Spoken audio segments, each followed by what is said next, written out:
Morning time stories. చలికాలంలో కోడలి నాటుకోడి కూర.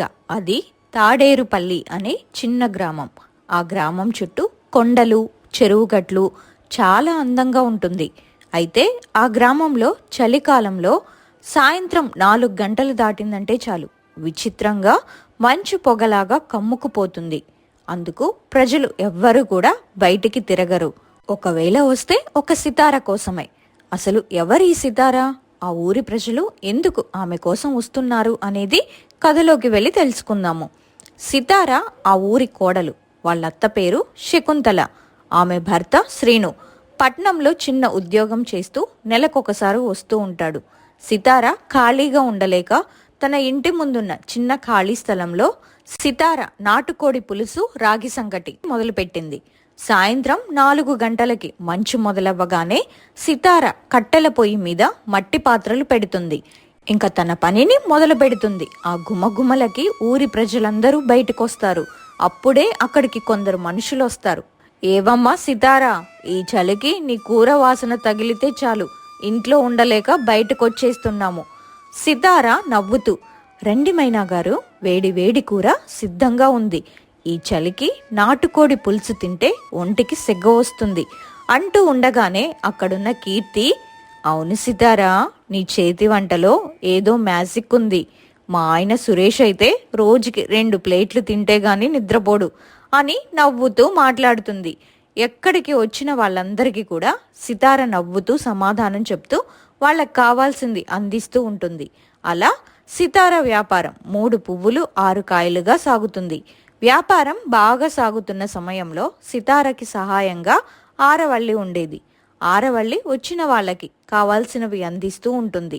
అలా ఇద్దరూ వ్యాపారం చేస్తూ ఉంటారు.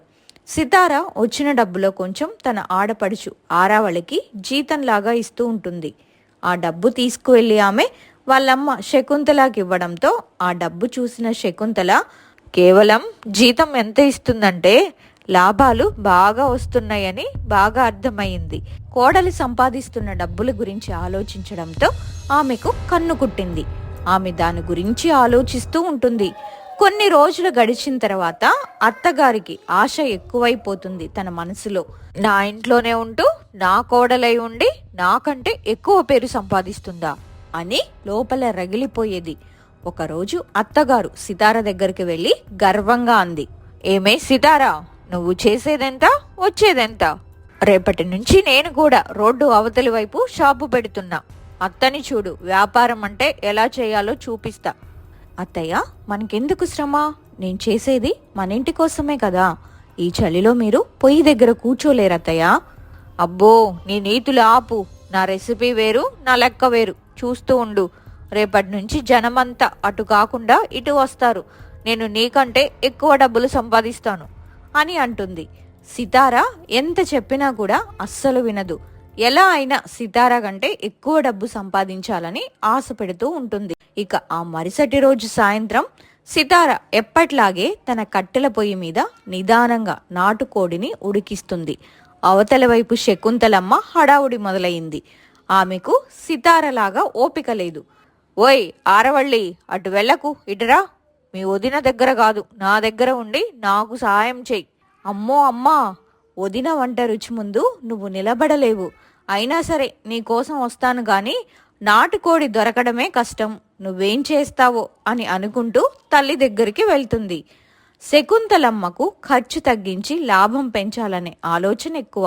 ఆమె మార్కెట్కి వెళ్ళి చవకగా దొరికే ముదురు కోళ్లను, సరిగ్గా సాగని పాత మసాలాలను కొనుక్కొచ్చింది. సితార మాత్రం ప్రతిరోజు తాజాగా ఆడించిన మసాలాలు, లేత నాటుకోళ్లను మాత్రమే వాడేది.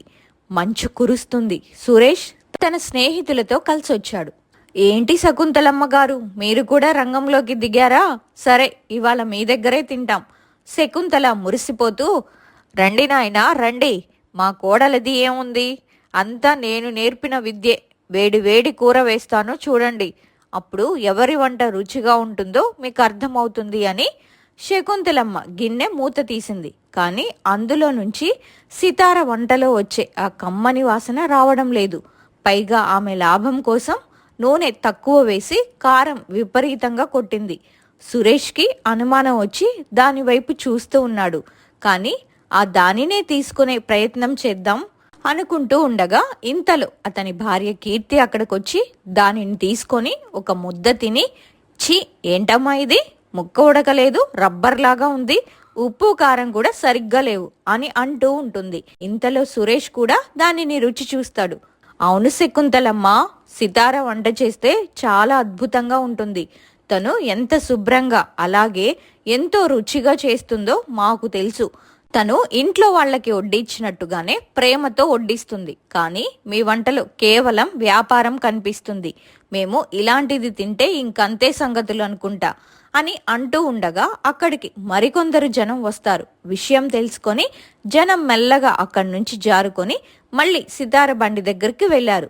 శకుంతలమ్మ చేసిన వంటంతా అలాగే మిగిలిపోయింది. ఓటమిని అంగీకరించని శకుంతలమ్మ సితార వ్యాపారాన్ని దెబ్బతీయాలని నిర్ణయించుకుంది.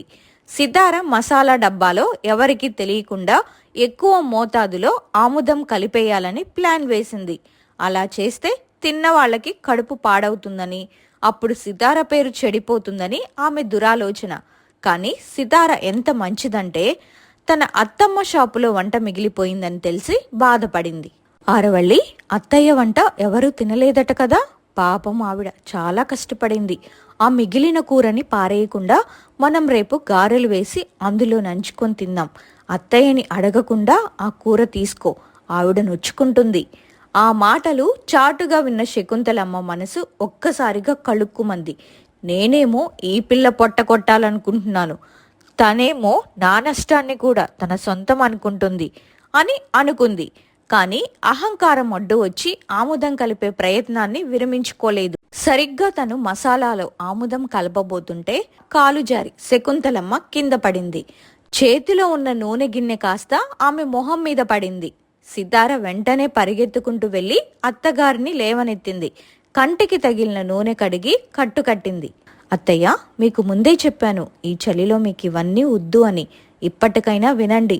రేపటి నుంచి మీరు గల్లా పెట్టే దగ్గర కూర్చోండి. వంట కష్టమంతా నేను ఆరావళి చూసుకుంటాం. వచ్చే లాభం మీ చేతికే ఇస్తాం అని అంటుంది. సితార ఎన్నో మాటలు చెబుతుంది, కూతురు కూడా ఎన్నో మాటలు చెప్తుంది. కానీ ఆమె వాళ్ళ మాటలు అస్సలు పట్టించుకోలేదు. అత్తగారు కోడల్ని తిడుతూనే అక్కడి నుంచి వెళ్ళిపోతుంది.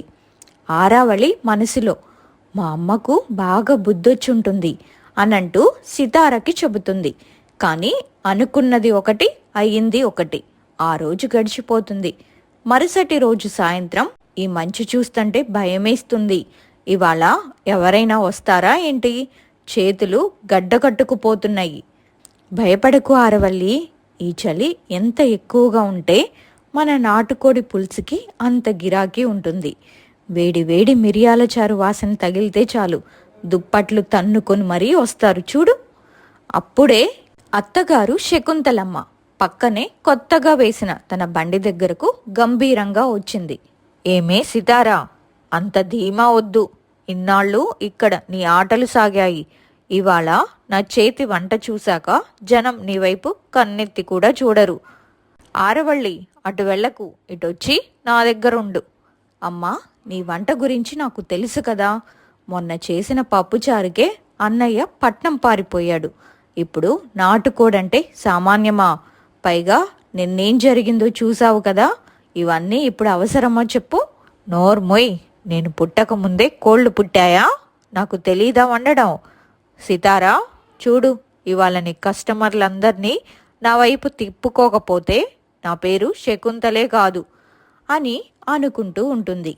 సాయంత్రం 5 అయింది. ఊరి జనం మెల్లగా బయటకొస్తున్నారు.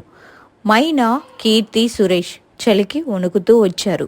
సితారా, త్వరగా ఒక ప్లేట్ రాగి సంగటి, నాటుకోడి పులుసివ్వు, గొంతులో మంట పుట్టాలి, ఈ చలి చచ్చిపోవాలి.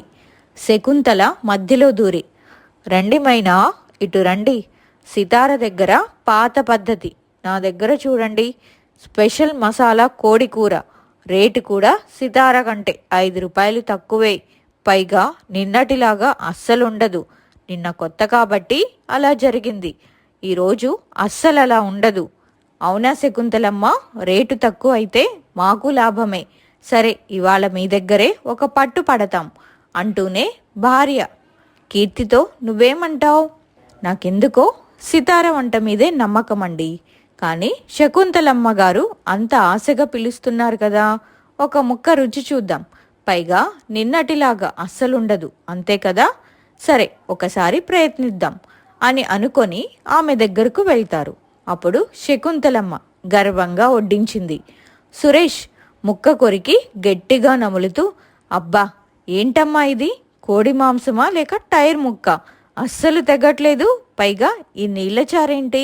నిన్న ఎలా ఉందో ఈరోజు అంతకంటే దారుణంగా ఉంది. శకుంతల, అదేంటబ్బాయి అలా అంటావు? అది నాటుకోడి అంటే అలాగే ఉంటుంది. గట్టిగా ఉంటేనే బలం. బలం కాదు శకుంతలమ్మ, దవడలు నొప్పు పుడుతున్నాయి. సితార దగ్గర కూర వెన్న పూసలా ఉడుకుతుంది. మసాలా ఘాటు ముక్కుకి తగలాలి. ఇక్కడేమో ఉట్టి కారం నీళ్లున్నాయి. నిన్నే ఒక రకం అనుకుంటే ఈరోజు అంతకంటే దారుణంగా చేశావు అంటూ చివాట్లు పెడతారు. ఇక అక్కడున్న ప్రజలందరూ కూడా గుసగుసలాడుకుంటూ ఉంటారు. ఇక జనమంతా శకుంతలమ్మ బండిని వదిలేసి సితార దగ్గరకు వెళ్లారు. సితార పొయ్యి మీద పులుసు మరుగుతుంటే వచ్చే ఆ వాసన చుట్టుపక్కల వాళ్ళని ఆకర్షిస్తుంది. రండి సురేష్ గారు, అత్తయ్య ఇప్పుడే కదా మొదలుపెట్టారు, కొంచెం అటు ఇటు అవుతుంది. ఈ వేడిచారు తాగండి, గొంతుకి హాయిగా ఉంటుంది. శకుంతల కోపంతో రగులుతూ, చూసావా ఆరవల్లి, అది కావాలనే నా పరువు తీస్తుంది. దాని దగ్గర ఏదో మంత్రం ఉంది, లేకపోతే అంత రుచి ఎలా వస్తుంది?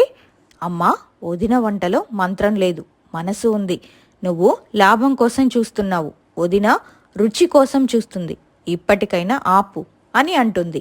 కానీ శకుంతలమ్మ వినలేదు. రాత్రి అందరూ పడుకున్నాక సితార మసాలా గిన్నెలో ఏదో కలపాలని ప్లాన్ వేసింది. సరిగ్గా సితార వంటగదిలోకి వెళ్తుండగా సితార అక్కడ దీపం పెడుతూ కనిపించింది. సితార అత్తయ్యను చూసి, అత్తయ్య ఇంకా పడుకోలేదా? రేపు మీరు వ్యాపారం చేయొద్దులేండి. ఇవాళ మిగిలిపోయిన కూరంతా నేను రేపు గారెలు చేసి మన ఊరి వాళ్లకు పెడతాను. మీరు చేసిన నష్టం నేను పూడుస్తాను, మీరు కంగారు పడకండి. ఆ మాటలకు శకుంతలమ్మ ఆగిపోయింది. నా నష్టం నువ్వు పూడ్చడమేంటి? నీ దగ్గర అంత డబ్బుందా? అయినా మీ డబ్బు నా డబ్బు ఏంటి? అది మన డబ్బు. అయినా మనకు డబ్బు ముఖ్యం కాదత్తయ్యా. మీరు నా అత్తగారు, మీ గెలుపు నా గెలుపు కాదా?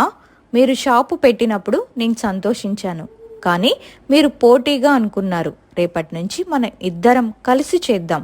మీరు గల్లా దగ్గర కూర్చొని వచ్చిన వాళ్ళని పలకరించండి. మీ మాట తీరుకి జనం వస్తారు. నేను వంట చేస్తాను.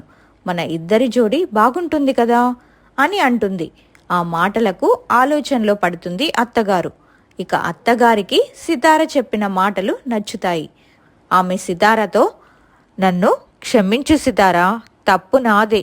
నువ్వేదో డబ్బు సంపాదిస్తున్నావు అని కుళ్ళుకున్నాను, కానీ ఆ డబ్బు మొత్తం మన కుటుంబం కోసమే అన్న సంగతి మర్చిపోయాను.